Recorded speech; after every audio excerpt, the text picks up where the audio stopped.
Maintenant, on va rentrer dans Parashat de Mishkan.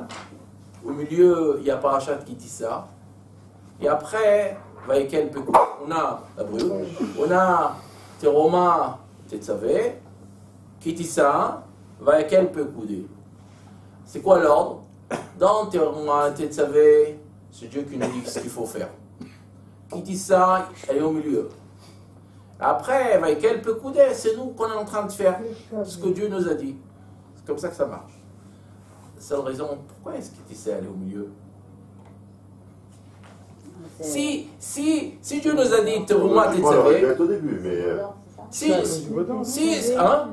on a parlé de Vaudor. Si Dieu nous a dit en Teruma et Tetzavé ce qu'il faut faire, l'ordre normal, logique, il faut faire Vaïkel Pekoudé à la fin qui dit ça. Pourquoi le milieu? Parce que c'est dramatique qu'elle soit à la fin. Alors, avant Teruma. Mishpatim, qui dit ça, Teruma, Tetzavé, Vaïkel Pekoudé. La symbolique aurait été trop Qu'est-ce que. forte. Après le don de la Torah, tout de suite après, tu fais le. Qui ça, c'est nous. En quoi le fait que Kitissa est au milieu de parachutes de Mishkan? C'est quoi? Kitissa, c'est le Egalazar, c'est le Vaudor. Oui, d'accord, c'est ça le quart de la paracha. Le quart de la paracha, c'est Egalazar. On voit qui on est. C'est-à-dire, c'est. Comment ça se passe, c'est Rosh Béné Israël, etc. Tous les. En quoi ça répond le fait qu'elle est cachée dans ces deux. Il y a une volonté divine. Il y a le Hav Israël, et il y a une réalisation de ce que... Ok. C'est le libre arbitre. Quelqu'un a une autre idée? Oui, le Mishkan, c'est pour pardonner la Averot. Mishkan, c'est pour pardonner la Averot? De quelle Averot? D'abord, chronologiquement, c'est quand il y a eu le Mishkan, quand il y a eu la Egalazar.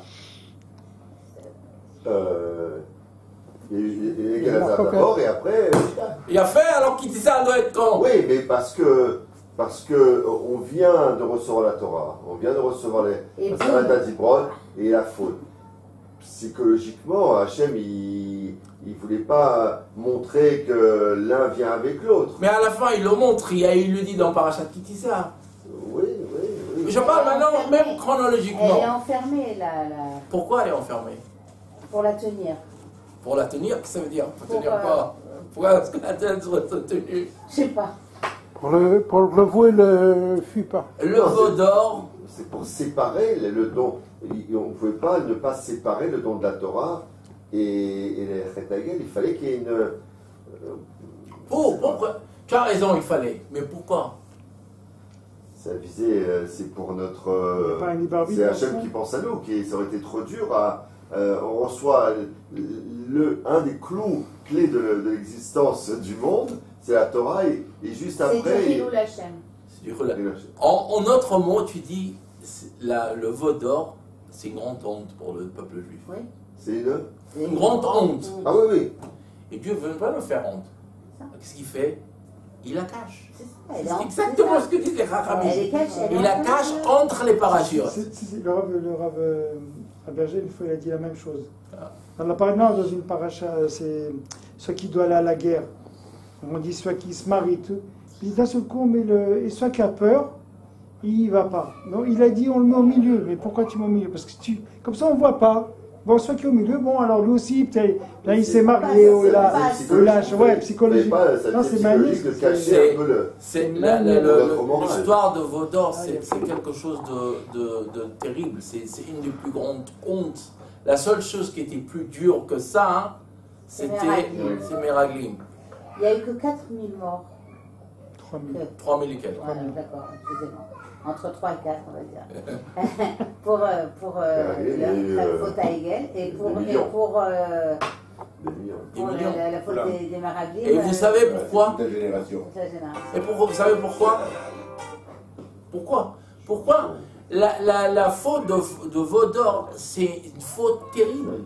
Elle est beaucoup plus forte que la faute des Meraglim. Pourquoi dans le veau d'or, Dieu a dit, bon, vous savez quoi, Moshe a demandé à Dieu qu'il nous pardonne.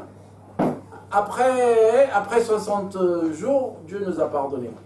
La faute des Meraglim, rien. Dieu, je ne veux pas pardonner. Et Moshe n'essaye même pas. Pourquoi Moshe n'essaye même pas? Ils ont fait une faute. Pourquoi Moshe, la seule chose qu'il essaye, c'est que Dieu ne les détruit pas tout de suite.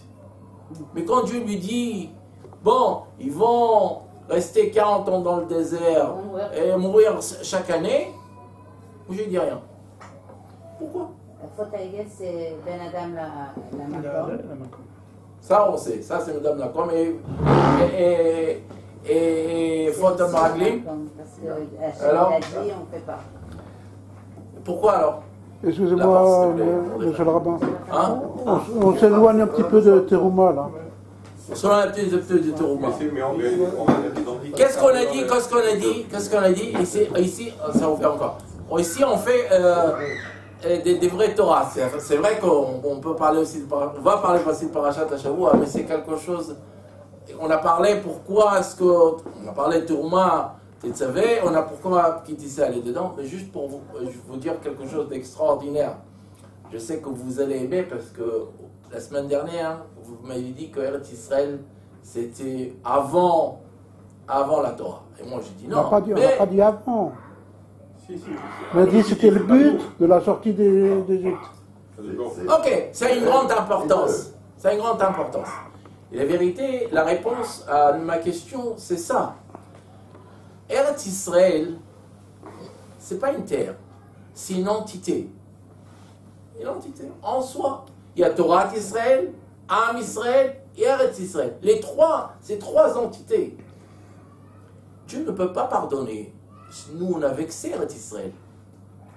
C'est comme une personne a vexé une autre personne. Je parle de Meraglim. Oui, on parle de Meraglim.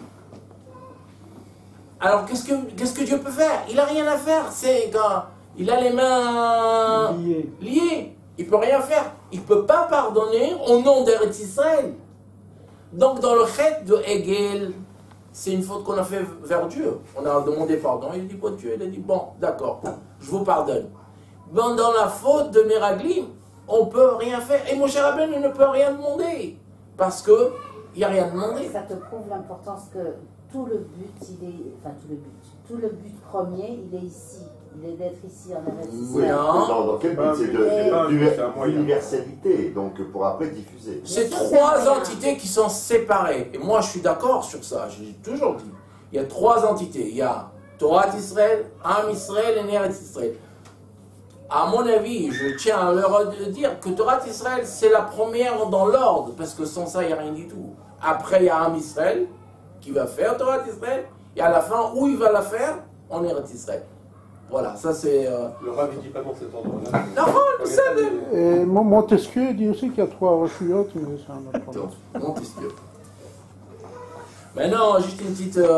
pourquoi est-ce que Teruma, on a dit pourquoi Teruma...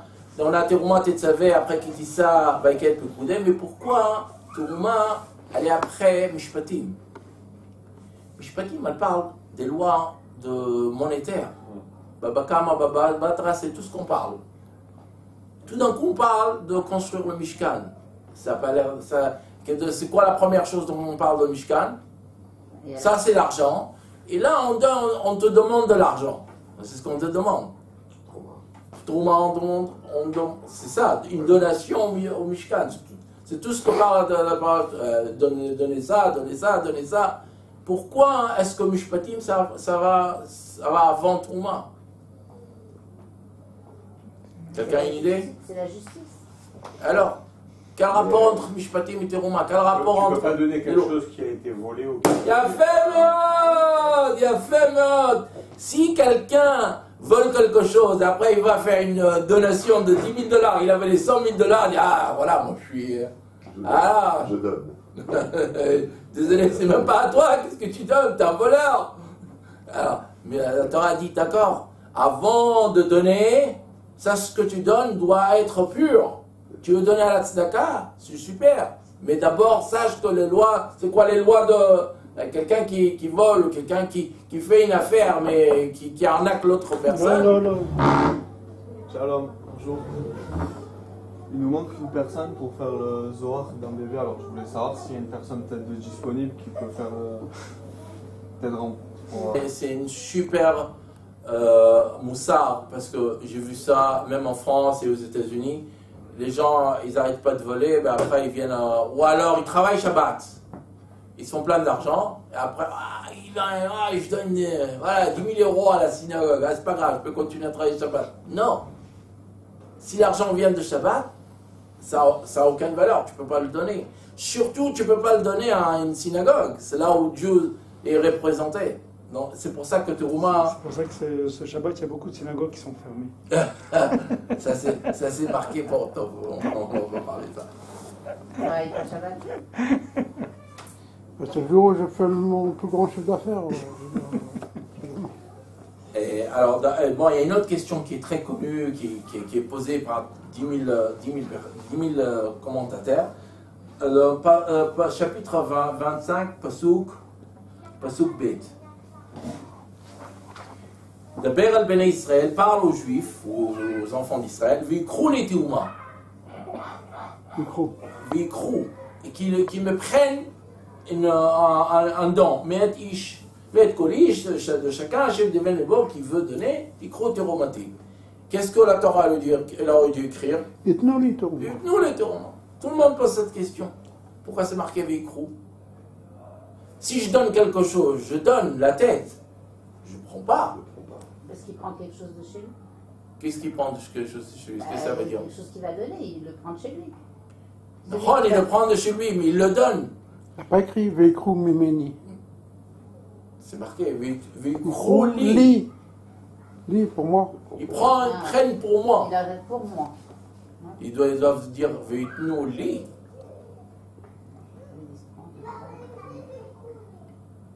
Non, on donne quelque chose qui t'appartient. Comment? On donne quelque chose qui t'appartient, mais là, c'est tout à Dieu. Il y a fait un des pérochim. Tu ne peux pas utiliser le terme donner quelque chose qui ne t'appartient pas. Quand tu parles entre un homme et un autre, alors tu donnes ce qui est à toi, tu l'as, tu donnes. Mais quand tu parles de Dieu, tu ne peux pas dire. Parce que tu rends, quoi. Oui. Tu donnes ce qui est à lui. Alors qu'est-ce qui se passe? Juste, tu es d'accord de laisser ce que Dieu t'a donné, de le lui redonner. C'est ça la seule chose. Mais il y a aussi une autre chose. En fait, quand tu donnes quelque chose, tu prends. On a dit ça plusieurs fois. Par exemple, quelqu'un qui vient me demander, voilà, j'ai pas à manger ce soir. Je lui donne un billet de 50 shekels, il va acheter un hamburger ici avec des frites et un coca. On voit que c'est qu'il a été en Amérique. Il a fini son repas. Il lui reste quelque chose après? Non. Il a utilisé et c'est fini. Celui qui l'a reçu, il n'a rien. Mais celui qui a donné, lui, il a une mitzvah. Sa mitzvah, elle va avec le Olam, mais pas seulement Olam Haba. Cette mitzvah aussi, elle lui donne à lui son caractère. Moi, je suis des personnes qui donnent.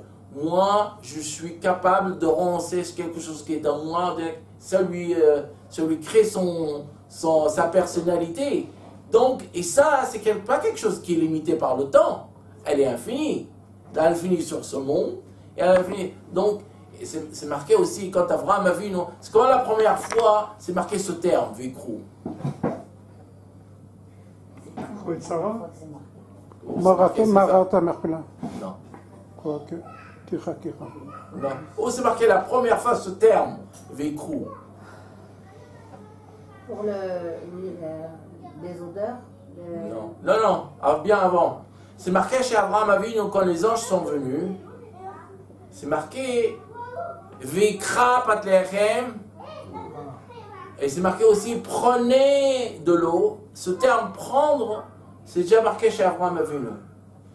Mais non, c'est pas Vikra. Vetena Patlechem. Je veux vous redonner à manger. Il ne faut pas dire Vikra. Pourquoi Abraham Avinu utilise ce terme? C'est pour nous apprendre, nous, à ses enfants, à tous ses descendants, se donner, c'est en fait prendre. De faire du chesed, c'est en fait pour nous. C'est pas pour la personne à qui on donne, c'est pour nous-mêmes.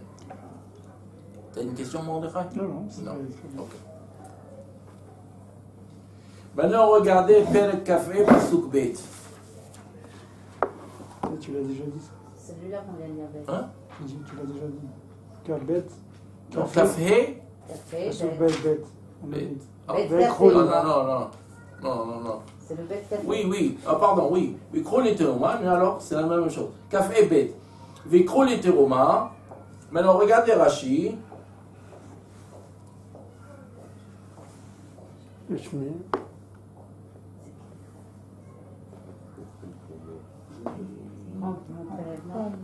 Rashi, Tikro Teromati. Amrou Rabotenu, nos maîtres ont dit 3 troumotes Amurot Kan. Il y a 3 troumotes. Une troumat Beka le Golgolot, Shinasu Mehema Adanim. Alors j'explique ce que c'est. Le Mishkan avait une fondation. Ça s'appelle les Adanim. Ils étaient faits en Kesef. Hein? Il y a marqué Golgolette, c'est le crâne? Non, par personne. Par personne. Par tête de... Il y a une trouma. La première trouma, c'était pour les Adanim, pour faire les fondations. Ils étaient faits en Kesef. Comment on dit Kesef? En argent. Et c'était pour les fondations. À la première trouma, il y avait 3 troumas. Une, c'est pour les fondations. Comment je n'ai pas vu? Trouma Tamizber, Bek à la Golgolet.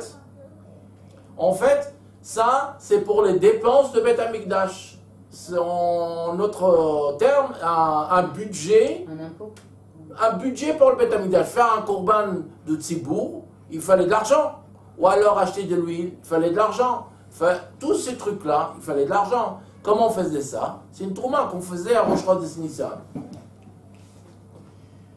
Ve'achat Troumat HaMishkan. Et la troisième, c'est pour construire le Mishkan. Donc il y a 3 troumotes. Je répète les 3 troumotes, si ce n'est pas compris. Première trouma, c'est pour faire les fondations pour le Mishkan. Deuxième trouma, c'est pour un budget de fonctionnement de Mishkan. Et troisième, c'est pour construire le Mishkan. C'est quoi la question qui tout de suite se pose? Et les fondations, c'est pas la Les fondations, ça fait pas partie du Mishkan. Donc le socle, on différencie le socle, on différencie la fondation du reste. Non. La fondation, elle doit faire partir du budget de construire le Beth Amikdash. Oui, tu as oublié de lire une partie. Parce que les 2 premières troumotes, c'est une somme fixe par personne.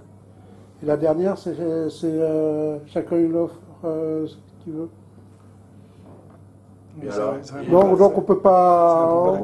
Il y avait 3... Moi la question c'est pas comme ça. La question est comme ça.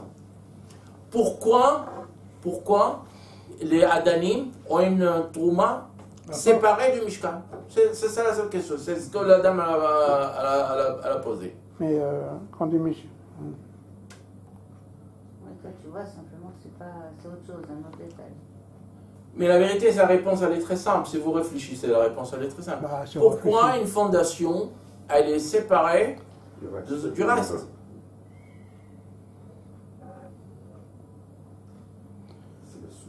Là, c'est le soutien permanent. On peut éventuellement... Est-ce que le prochain temple, il sera remis sur les mêmes fondations? De quoi? Mishkan, dans le désert. Du Mishkan? Non, ça c'est le Mishkan. Non, mais je veux dire que les fondations, c'était quelque chose de nouveau. Non. Mais le Mishkan, c'est transportable, non?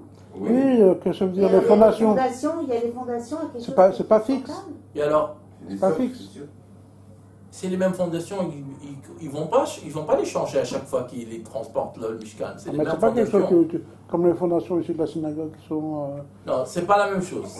C'est une tente. C'est quand même quelque chose de mobile. C'est quelque chose de mobile. Moi, je dis la fondation, c'est quelque chose de nouveau. Ça veut dire, c'est quand tu vas construire, c'est quelque chose de nouveau. Donc pour ça, il faut que tout le monde s'associe à cette fondation. Tout le monde s'associe au Mishkan. Non, mais c'est Khat Parmi. Tous c'est Khat Parmi. Non, mais pas l'huile et les carbonates, tout ça. D'accord. Ce qu'on appelle des consommables. C'est des consommables. Non, mais je parle pas. Toi, tu vois, regarde, c'est pour ça que tu n'arrives pas à comprendre. Mais aussi le kior, il est consommable? Non. Non, alors pourquoi? Quelle est la différence entre ça et le kior? Ou alors le haron, ou le menorah, ou peu importe. Dans les instructions, Hachem il donne aussi les instructions sur comment on doit faire les fondations. Oui, bien sûr. Bien sûr. Cette fondation, c'est quelque chose de matériel, et le misbah, c'est quelque chose de spirituel. Non, Ils sont tous spirituels et matériels, les deux. Non, mais la réponse, elle est beaucoup plus simple que ça. La fondation, c'est quelque chose que tu ne peux pas mélanger avec les autres. Tu peux mettre des murs, n'importe quel Genre de mur.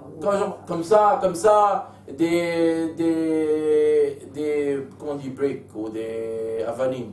Des pierres. Des pierres de Jérusalem, des pierres de je sais pas quoi. Tu peux faire ce que tu veux. Une fondation, c'est quelque chose d'extrêmement important que tu dois être complètement séparé. Encore plus fort quand c'est une fondation pour un endroit spirituel, pour qu'Hachem vient et réside dedans. Encore plus que les gens qui donnent l'argent pour la fondation, ça doit être un argent complètement pur. Parce que sans ça, il n'y a pas de fondation. C'est pour ça que Dieu a demandé, pour les fondations, je veux quelque chose de complètement séparé. Demander aux gens. D'ailleurs, c'est marqué que Betzalel, quand les gens venaient lui donner de l'argent, savait quel argent était pur ou pas pur. Est-ce que cet argent, il y a de l'intérêt dedans? Ou est-ce que quelqu'un il a volé de quelqu'un d'autre? Alors, ce qui n'était pas important, il l'utilisait pour du truc qui n'était pas important en dehors du Mishkan. Ce qui était de plus, la personne elle était pure, plus l'argent elle était kadosh, alors plus c'était à l'intérieur de Beth Amikdash. Bon, alors, Mishkan. Vous savez que le Mishkan, c'est la seule construction qui n'a jamais été, on l'a déjà dit ça. Non, elle était enterrée. C'est la seule chose qui n'a jamais été détruite. Le Mishkan n'a jamais été détruit. Ça a été placé à différents endroits. C'était au Midbar 40 ans, et après c'était au Gilgal, Shiloh. Le Mishkan, c'est lui qui faisait les corbanotes? Il faisait des corbanotes dans le Mishkan. Mais le Mishkan, c'était quelque chose de mobile. Alors c'est quoi ce... Non, ça c'est un misber. Alors c'est quoi la différence? Mishkan, c'est le bâtiment, c'est tout le bâtiment. Ah, Mishkan, c'est le bâtiment. Misber, c'est juste mais comment il faisait dans le Midbar? Si à chaque fois il devait partir, il devait démonter et remonter? C'est sûr. Des fois, c'était quelques heures. Ouais, mais c'est... Chacun Non, parce que quand tu lis les détails... Ouais, chacun avait sa mission. Non, mais quand tu lis les détails, tu te dis c'est pas possible. C'est marqué comme mon cher Rabbeinu, maintenant que tu sais, mon cher Rabbeinu, la première fois, il a fait... Et tout s'est construit. C'est pas seulement qu'il a lu, il l'a aussi écrit. Oui, il l'a écrit, oui. Non, mais c'est un S, quoi. Hein? C'était d'initié, ça. Si tu parles de quelque chose de compliqué comme moi, ça, j'ai pas de réponse. Khatam se fait poser une question très, très, très intéressante. Il y a un mot dans cette paracha qui est en différentes manières, mais qui est le même. Dans le Kodesh, Kodeshim, il y a ce qui couvre le Aaron. Ça s'appelle quoi? Parochet. Non, ce qui couvre le Aaron. Une nappe. Kaporet. Ça fait en être. Kaporet. Kaf, P, Resh, Taf. Maintenant, entre le Aaron et le Kodesh, il y a le Shulchan, le Menorah et le Mizbeach, il y a un rideau. Il s'appelle comment? Parochet. Kaporet, Parochet, c'est les mêmes lettres. Maintenant... tu changes les trucs. Oui, tu changes. Ouais. Maintenant, tu as la Menorah. Il y avait des petits... Comment ça s'appelle? Kaftor. C'est la même chose que Kaporet. C'est les mêmes mots. C'est quoi? Khatam Sofer dit, je ne sais pas. Mais c'est impossible que ce soit un hasard. Impossible. Moi j'ai une idée. Kaporet, Parochet, Kaftor. C'est tout. Mais attendez, juste pour essayer. Et qu'est-ce qui se passe? On a le Kodesh, une séparation, et un Kodesh Kodeshim, une séparation, et on arrive au Kodesh. Ah ben moi j'ai une explication. Ouais, non, allez-y. Et juste on change les lettres, et pourquoi? Il dit, je ne sais pas. Elle n'est pas du tout Kodesh, je ne sais même pas si elle tient debout. Mais Yael a une explication. Dans la génétique, la cellule, toutes les cellules, elles ont le même code génétique. C'est-à-dire que pour faire un cœur et pour faire un œil, c'est la même cellule. Le même matériel génétique. Le même matériel génétique, sauf qu'il va être organisé. Oui, c'est-à-dire qu'il y a une partie du matériel génétique qui va se spécifier pour être un muscle, pour être un cœur, pour être un œil. Mais dans toutes les cellules, il y a le même matériel génétique, que ce soit dans celui de l'œil ou celui du cœur ou celui du... D'abord, c'est génial, la vérité. Mais alors, est-ce que c'est vrai ou c'est pas vrai dans notre cas? Oui. Mais le concept est génial. Ça c'est en termes physiques et ça, c'est en termes spirituels. Si on y pense. Suivant la manière dont tu l'utilises. La seule chose qu'on doit décoder, et même dans le truc physique, pourquoi ce changement? C'est-à-dire, la réponse est tout à fait possible. Dans le monde spirituel, tout est la même chose, sauf que ça dépend comment on l'utilise. Maintenant, pourquoi dans le Kodesh Kodeshim, ça s'appelle Kaporet, la séparation, ça s'appelle Parochet, et sur le Shulchan, ça s'appelle Kaftor. L'idée, ça répond super bien, mais juste savoir pourquoi dans cet ordre. Dans la racine des trois mots, c'est la même chose, c'est les mêmes trois lettres. Les chaper. Okay. Il y a quelque chose qu'on doit... Il y a quelque chose qu'on doit réparer. Le Seigneur de Gamon, mais c'est quoi? C'est quoi le code? Il y a un code ici, c'est ça. On va demander au Rabbi Ishai de Shabbat. C'est pas là. C'est pas là. Hein? Il est pas là. On va demander. C'est pas là. C'est intéressant, c'est vrai que c'est manière. C'est une question de Khatam Sofer. Dans la Kabbalah, il n'y a pas quelque chose là-dessus? Ah, moi je ne connais pas Kabbalah. Si je connaissais Kabbalah, je serais. On demandera à Shlomo, pas à Moshe quand il rentre, parce qu'il a étudié au Zohar, là. Comment? On va demander à Moshe quand il rentre, parce que là, il est parti. Il a étudié le Zohar. Bon, si on a déjà parlé de Aaron, il y a quelque chose de choquant que j'ai lu. Le Aaron, il avait 2 krovim sur le Aaron. Et ils avaient un visage un homme et une femme, un garçon et une fille. 2 garçons. Non. Alors, Chas de Shalom. Un garçon et une fille. Pourquoi tu dis? Ou un garçon et une fille. Là, maintenant, il y en a qui disent 2 garçons. Un garçon et une fille. C'est moderne. Ou un homme ou une femme. C'est comme ça que c'est marqué. Féminin, masculin. C'est marqué. Mais regardez, on va voir pourquoi on a... Enfin, c'est la mode maintenant. Non. Des fois, il se tournait le dos, des fois, il se faisait face. Où c'est que t'as vu ça? Des fois, il se tournait le dos. De ça qu'on va parler là. Une seconde, juste voilà.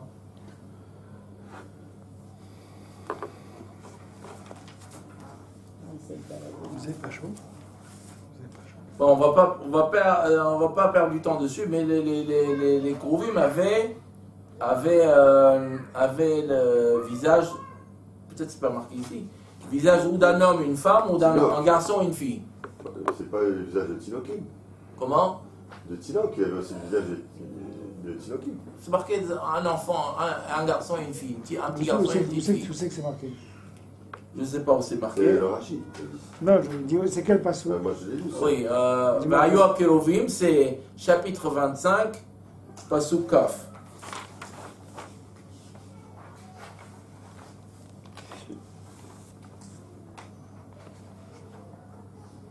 C'est pas marqué dans Rashi. Mais c'est marqué, c'est certain que c'est marqué. C'est pas de ça que je voulais parler. Des chérubins, avec l'image d'un nourrisson. C'est Yutret, Rashi Yutret. Rashi Yutret. Des chérubins avec l'image du visage d'un nourrisson. Voilà, c'est marqué. Ok. Alors, les Chachamim disent, quand les Romains sont venus pour détruire le Beth Amikdash, les Krovim, ils étaient en train de s'embrasser. C'est marqué. Les Romains, ils ont dit, ces Juifs, c'est des pervers. Ce qu'ils mettent à l'intérieur de Kodashi, un petit garçon et une petite fille qui s'embrassent. Alors, le problème, c'est avec ça, c'est quoi? Mara a dit, quand les Krovim étaient embrassés un l'autre, ça veut dire que Dieu était content avec nous. Et quand les Krovim étaient un face à l'autre, comme ça, dos à dos, comme ça, que Dieu n'était pas content avec nous. Qu'est-ce que ça aurait dû être quand les Romains sont frères, dos à dos. Pourquoi ils se sont embrassés? Parce que c'était pas une punition. Bien sûr que c'est une punition. Dieu n'est pas content, il a brûlé le Beth Amikdash. C'est le début de la Géoula finale. Comment? C'est le début de la Géoula finale. Mais attends, il y a deux choses en passe. On dit que quand ils étaient en passe, c'est les Knafaim, c'est-à-dire les. Sochochot. Ouais, ils se touchaient. Ouais. Ils ne pouvaient pas se toucher les visages.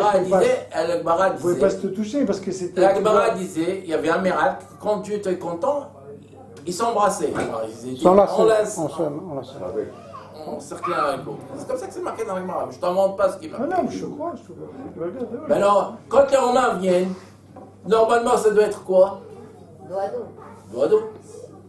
C'est le truc le pire des cas. Alors il y a plusieurs. Parce que c'est un père, même s'il est fâché contre nous, même s'il nous punit, il ne le fait pas avec la méchanceté. Il y a l'amour quand même. C'est que provisoire. Vous touchez à quelque chose. Bon, je vous dis que plusieurs réponses que j'ai vues. La première réponse, qui est donnée dans la Gemara, c'est que c'est pour nous faire honte. Dieu voulait nous faire honte, que le Romain vienne, qu'il voit quelque chose de terrible. Il se fait honte à lui. Il se fait honte à lui, mais il voulait nous faire honte à nous. C'est la première réponse. La deuxième réponse, il y a une halakha. Quand un homme doit partir en voyage, avant de partir, il a halakha, c'est pas un truc. Il doit être avec sa femme. C'est bon que ça se marqué. Halakha al-ma'aseh. Alors, Dieu doit partir. Il doit être avec nous. Alors, il a embrassé. C'est comme lui embrasser quelqu'un avant de partir pour dire, je vais aller en voyage, un long voyage de 2000 ans. Il a embrassé, les Krovim s'embrassent. Mais il y a une autre réponse.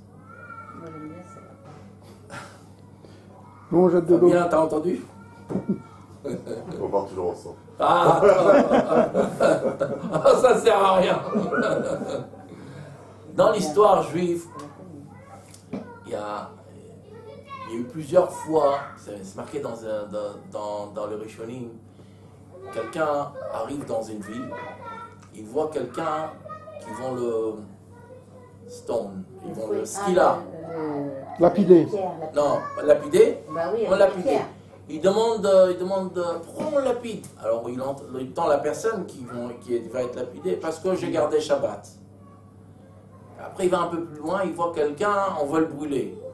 Pourquoi parce que j'ai fait Brit Mila à mon fils. Il y a même une histoire qui est une vraie histoire vraie. Après le Girouche Sfarad, après que les Juifs ont été renvoyés d'Espagne, il y avait une dame, elle avait plusieurs enfants, ils ont tué tous ses enfants, elle avait un seul enfant qui est resté. Qu'est-ce qu'elle a fait? Elle a payé un bateau, elle a pris son enfant pour s'enfuir. Les malachim, comment on dit les malachim? Les anges. Non, pas malachim, les matelots. Les matelots. Les matelots? Oh, c'est un mot que je ne connaissais même pas. Les marins. Les marins, ça je connais. Les marins, ils l'ont déposé sur une île, ils ont tué son enfant devant elle, ils l'ont laissé là-bas. Qu'est-ce qu'elle a dit la dame? Elle a dit, Dieu, je sais que tu travailles très dur pour me pousser de toi. Sache, jamais je vais arrêter de t'aimer. Alors, cette scène, c'est exactement ce qui se passe dans les Krovim quand il y a eu la destruction des tombes. Nahon, Dieu, nous a donné des coups dans la direction. Mais avant, il a quand même besoin, on y tient quand même, il a quand même besoin de donner un bisou avant de partir. D'accord, je suis fâché, mais je ne peux pas sans vous donner sans vous embrasser avant que vous partiez. Ça, c'est pour ça que, même malgré que les Romains ils étaient en train de détruire le Beth Amikdash, quand même les Goïm ils étaient en train de descendre. C'est que dans les peintures qui montrent les Romains, qui montrent toutes les peintures du 13, 14, 15e siècle, tu vois que ça, des chérubins. Tu vois énormément de chérubins, des anges ils appellent ça, tu vois, mais... Bon. Maintenant, on a parlé aussi des... Mais aussi, attends, une autre halakha, c'est quand tu reviens de voyage, tu peux aussi embrasser ta femme. Ouais, ça... Mais ils vont ensemble, alors ça sert à... 25, regardez 25, 31. 25, 31... Menorah. Menorah. Cléchy. Ve'asita menorah de zahav tahor. Tu feras la menorah à pur... D'or pur. Hein? D'or pur. Mikshata aseh menorah, c'est un seul, une seule unité, peu importe, Rashi, 31, Rashi, et voir ce qui se passe avec mes lunettes, je ne sais pas. Et... Non, c'est le... Il ne peut pas le faire par morceaux. Le truc, le livre, il n'est pas bien. Ah bon? Oui, moi aussi, on ne voyait pas net.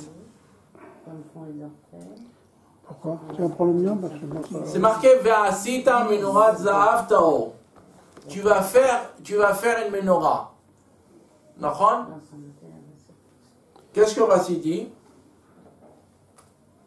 Il ne faut pas le faire en plusieurs morceaux comme faisaient les orfèvres. שלא יעשנה חוליות ולא יעשה קניה ונוטה איברים וחלקה יבקר.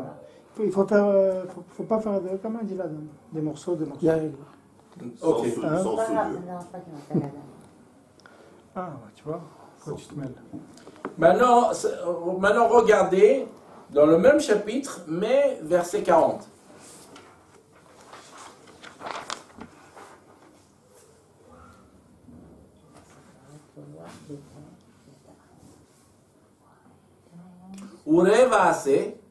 Tu vas voir, tu vas faire Betavlita Mashelata More Baal.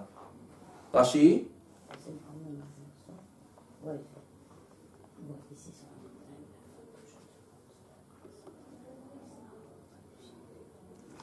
מגיד שמתקשה משה במעשה המנורה. Voilà, c'est où ça? שיראה הקדוש ברוך הוא מנורה של אש. Vas-y, traduis. Alors il a vu ça sur la montagne. Tavnit Shane Mareota. Le moule que je te fais montrer. Magid, et là, Moshe il a eu du mal à faire la menorah. Jusqu'à ce que Dieu lui montre. Au point que... Dieu montre qu'il lui fait une menorah de Esh. Ok. Alors, dans le pasouk 31, c'est marqué que la menorah va être faite. Qu'est-ce que ça veut dire être faite? De elle-même. De elle-même. Dieu il a dit à Moshe, jette l'or dans le feu, ça va sortir une menorah. D'or. Shalom. Non, c'est la même idée. Mais ce que Mordechai vient de lire, Rashi dit quoi? Non. Rashi contredit lui-même. Moshe ne savait pas comment le faire, Dieu lui a montré comment le faire. C'est quoi? C'est ça ou c'est ça? Il a rencontré une difficulté. Oui, et alors? Mais au début, c'était pas prévu qu'il le fasse, c'est-à-dire que ça va se faire tout seul. À la fin, c'est marqué, jette dans le feu et ça va se faire. Et l'autre, Mordechai vient de dire... Mais il n'arrive pas à le fabriquer. Comment? Oui, mais il n'arrive pas à le fabriquer, alors qu'il ne devait pas le fabriquer. Madame, vous êtes un génie. Non, c'est pas un génie. Sinon, c'est exactement ce que les Rabbins disent. Moshe Rabbeinu, Dieu lui dit, regarde, c'est comme ça que tu dois faire. Bon, Moshe Rabbeinu est allé le faire. Mais il n'arrivait pas. Il dit, bon, d'accord, t'arrives pas. jette l'or dans le feu, ça va sortir une menorah. Pourquoi Dieu, de la première fois, il ne dit pas, c'est quoi? Jette dans le feu, ça sort une menorah. L'homme, il doit faire Ishtadlout. Il a fait Meod. C'est pour nous apprendre que tu dois faire une Ishtadlout. Tu prends une Gemara. Tu commences à la lire. Tu n'arrives pas à comprendre ce qui est marqué. Mais si tu essayes, c'est à ce moment-là que l'aide de Dieu arrive. Avant, si tu veux, ceux qui viennent, ils regardent des films de YouTube sur une Gemara. Je ne dis pas que c'est pas important. Mais il n'y a pas de siata de chemin, il n'y a pas d'aide de Dieu dans ça. C'est juste de l'intelligence. J'écoute, je comprends, fini. Mais Dieu n'est pas dans le Pas dans YouTube. Dans l'équation, comme on dit, dans la formule. Mais si la personne elle essaye, alors à ce moment-là, Dieu rentre. C'est pour ça que c'est marqué. Exactement ce que vous avez dit. Il a essayé, il n'a pas réussi. Dieu lui a dit bon, d'accord. Maintenant que tu n'as pas réussi, je vais le faire. Mais l'effort, c'était très important. Maintenant, regardez chapitre 26, Pasuk Lamadhe, 45. 35, pardon. 35. 35.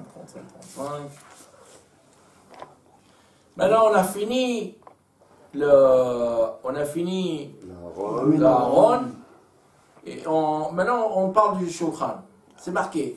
Vesamta ta Shulchan mechutz la parochet. Tu mets la table de l'autre côté du rideau.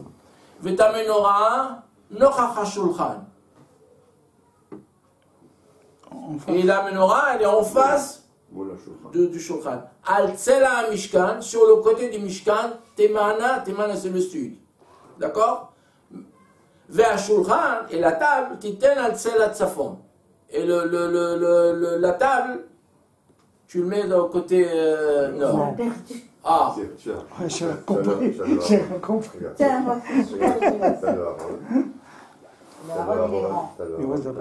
Beta menorah nochach. Ça c'est évidemment la table à côté du Aaron, en face du Aaron, et en face de la table, tu as le chandelier. Ah, je reprends ici, madame. Ça, mon téléphone, c'est le Aaron. Il y a le rideau, Parochet. Il y a Aaron. Parochet. Il y a Parochet. Après, sur le côté sud, disons que ça c'est le côté sud, il y aura le Shulchan. En face, c'est marqué, il y aura la menorah. Et après, la Torah dit, et la menorah, et le Shulchan, il sera, le Shulchan c'est marqué, non, et la menorah, elle sera du côté nord. Alors je répète, ça c'est le Aaron. Elle devrait être à l'est. Ça, non. Et la menorah, elle n'est pas sur la table? Non, du tout, elle est en face de la table. C'est la table des pains, la table des pains. Elle est sur pied. Il y a le Aaron. Le Aaron est là. Ça, c'est le rideau. Ça, c'est le nord. Ça, c'est le nord de Mishkan. Le nord, il y aura le Shulchan. Et au sud, en face, c'est marqué. C'est pas marqué au sud. Non, pardon. Le Shulchan, il est au sud. Oui, c'est ça, le Shulchan. La menorah. Le menorah, elle est au nord. Et après, la Torah, elle continue, elle dit que la menorah sera le Shulchan. La menorah, elle est en face. La Torah, L'ombre, elle doit être. peu importe la vérité, c'est quoi? La Shulchan, elle doit être au nord. Oui. Pourquoi je dois avoir... On a dit que c'était au sud. Non. C'est la menorah au nord. Il y aura un Shulchan au sud. Eh ben, c'est ce que j'ai En dit. face, il y aura la menorah. D'accord, au nord. D'accord. Et après, il te dit, la Shulchan, elle sera... Atzela Tzafon. Ça veut dire quoi? Au nord. Non. À l'ombre du Bah nord. si, l'ombre du nord. Non. On t'a dit... Bah si. Regarde, C'est Tsela, avec un Aïn, c'est pas Tsel. Non, c'est là, c'est quoi? C'est le côté. Voilà. Oui. C'est le côté du nord. Côté nord. On relit. Peut-être en français, Fabien? Ouais, dis, parce que c'est pas... Là, il te dit, Littéralement, tu mettras la table à l'extérieur du rideau, D'accord. de l'autre côté de Parochet, et le chandelier face à la table, moule menorah, moule à la shulchan, et sur le côté du tabernacle. Il est à côté, donc le côté de Aaron. Au sud, tu mettras, au sud, le chandelier sera au sud, et tu mettras la table du côté nord. Non. La table, regarde. La shulchan, elle est au sud. Je vais répéter encore une fois, c'est la dernière fois que je vais répéter. Aaron est là, ok? Il y aura la parochet. Ça, c'est la parochet. Ok? Aaron, parochet. Non, c'est bon. Maintenant, sur le côté nord. Non, sur le côté nord, ça c'est le côté nord, il y aura la menorah. Sur le côté. Oui, il y aura la menorah. Sur le côté sud, il y aura le shulchan. Non, je crois que c'est le contraire. Non, c'est comme il a dit, c'est pour ça que le... Peu importe, c'est comme ça. Le Chadodi, on sonne vers le nord. C'est sûr ce que je dis, d'accord? Ça c'est le nord et ça c'est le sud. C'est là. Mais c'est pas ce que la Torah a dit. La Torah. C'est là, c'est quoi? C'est là. C'est là, c'est le côté. Oh, regarde, c'est marqué comme ça. Vea shulchan titen al tselat tzafon. D'accord? Le shulchan sera du côté nord. Mais tu viens de me dire que... Non, c'est le contraire. C'est marqué explicitement. Shulchan sur le nord. Ok? Non, il n'y a pas de problème. Menorah elle est là, Shulchan est là. Shulchan il est sur le sud, et Menorah au nord. Ah, pardon. Nord. Ben, le Shulchan est au nord, et la Menorah elle est au sud. D'accord. Maintenant le problème c'est même pas ça mon problème. C'est quoi le problème? Le problème, la Torah elle vient de dire, premier verset, tu mettras le shulchan du côté sud. Non. Si. C'est là, Mishkan Temana. Par rapport au Mishkan. En face de la menorah. Non. Oui, c'est marqué. La Où la table et la menorah? menorah, ils sont face à face. Vous n'avez jamais vu comment c'était le Mishkan? Non, mais c'est pas ça. Les images, La vérité, comment ils étaient positionnés, c'est même pas important. ça, c'est les Krouvim, tu vois. C'est pas important, c'est pas ça ma question. C'est quoi la question? C'est à l'intérieur de ça. La Torah elle dit que la menorah et le shulchan doivent être un en face de l'autre. Oui. D'accord. Et après la Torah elle revient, elle dit que le shulchan doit être au nord. Mais attends, tu viens de me dire, si le shulchan il est que le shulchan doit être, la shulchan t'éteint al tsel al tzafon. Le shulchan tu le mettras sur le côté nord. Mais tu viens de me dire que la menorah, que le shulchan il était en face de la menorah et que la menorah elle était au sud. Si elle est en face, elle est automatiquement au sud. Au nord. Au nord. T'as pas besoin de me le dire. Tu n'as pas besoin de me le dire. Pourquoi tu dis deux fois? Pourquoi tu dis deux fois? Tu n'as qui dit c'était l'un en face de l'autre. Si ça c'est le nord, donc ça c'est le sud. J'ai pas besoin de la Torah, on va dire. C'est ça ma question. Il y a une différence quand même. Il y a une différence pour ça. Il y a ici, là. Pour le sud, on dit Temana, en direction du sud. Et alors? Et l'autre, on dit Tsafon, pas Tsafon, quelque chose. Parce que c'est en... Temana, ça veut dire, on a un autre terme pour dire sud. Oui, mais Teman, c'est... Non, Teman, on dit. Mais c'est Et pourquoi Tsafona et pas Tsafon? Ah, ça c'est une question de grammaire, mais je te parle. Oui. Après, en direction du nord. Je répète dans le passage. Mais samta ta shulchan. Maintenant, je veux le dire moi-même. Mais samta ta shulchan, mechutz la parora. Tu mettras la table en dehors du rideau. Veta menorah nochach shulchan. Et la menorah, elle est en face de la table. Al-tsela, menorah on parle. Sur le côté sud. La menorah, elle sera au sud. Donc, le shulchan, en face, il est au nord. Le Torah s'arrête là. Pourquoi toi, tu dis, le shulchan, tu es dans la savane? Non, tu aurais pu C'est une répétition. Ah oui. Parce qu'il y a le Mishkan au milieu. Mettre en face de... Si la menorah elle est en face du shulchan et que je sais que la menorah elle est au sud, automatiquement la menorah elle est au nord. D'accord. C'est clair. Parce que ça me donne comment positionner la menorah. Comment? Ça me dit comment positionner. Non, elle est en face, c'est comme ça que ça positionne. Non, parce que regarde, la menorah là, elle est comme ça, d'accord? Elle est perpendiculaire au rideau. On aurait pu la mettre comme ça, elle était... Non, ça, la Torah, elle ne dit pas ça. C'est pas marqué dans quelle position. Non, mais si la menorah elle est au sud, si tu es en face, Elle ne peut pas être encore.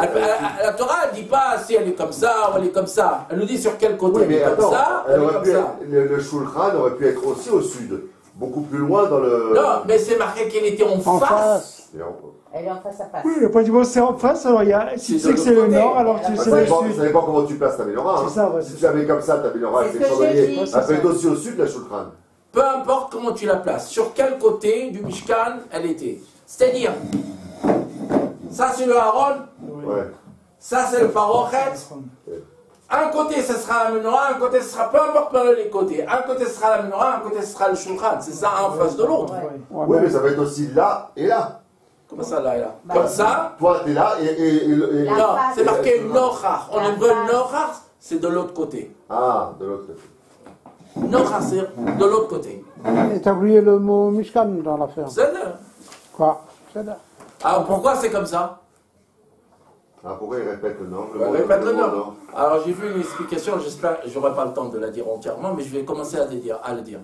C'est la menorah, elle symbolise quoi? La sagesse. La sagesse. Netza. La Chokhmah. Non, la Torah. Ouais, Chokhmah. Appelle ça comme tu veux. Et Shulchan, il représente quoi? Le matériel. Quoi, matériel? C'est quoi le Shulchan? Le Le pain. Ochel. Le pain. C'est quoi Ochel? Parnassa. D'accord. Donc, on a le Shulchan qui représente le Parnassa, et la menorah qui représente la Torah. Et donc, le problème c'est avec ça, c'est quand on, c'est le pasuk, qu'est-ce qu'il dit? Vesamta et shulchan mechutz la parochet. Tu mettras, qu'est-ce qu'on met d'abord le premier? Le Shulchan. Le shulchan, la table. Mais ça devrait être le contraire. D'abord on met la Torah, après la parnassa. Ça, c'est ce que tu